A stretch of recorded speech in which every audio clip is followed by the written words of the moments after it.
আরে ভাই মারেন কে? আরে বুঝেই কোন ও একটা রিক্সাওয়ালা, ও অশিক্ষিত মূর্খ, ওর কোনো শিক্ষাগত যোগ্যতা নাই।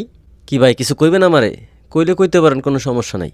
কারণ এই দেশে ভালো মানুষের ভাত নাই, সবাই সব কথা কইতে পারে না।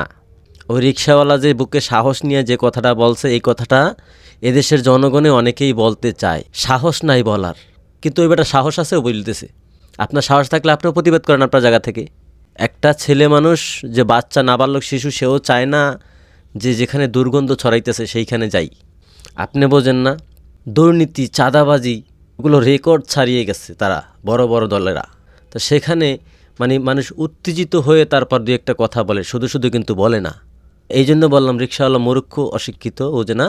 হ্যাঁ, যেমন আমি একটা অশিক্ষিত, আমি এই ভিডিওটা বানাইতেছি, আমি তো বুঝি না। তো নিজ জায়গা থেকে, আপনার জায়গা থেকে আপনি প্রতিবাদ করেন।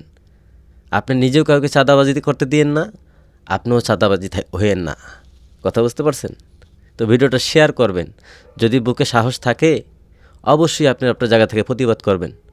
কারণ কেউই চায় না মাথার গাম পাতায় ফেলায় কষ্ট করে সেই টাকা চাঁদাবাজির হাতে তুলে দিতে। বুঝতে পারছেন?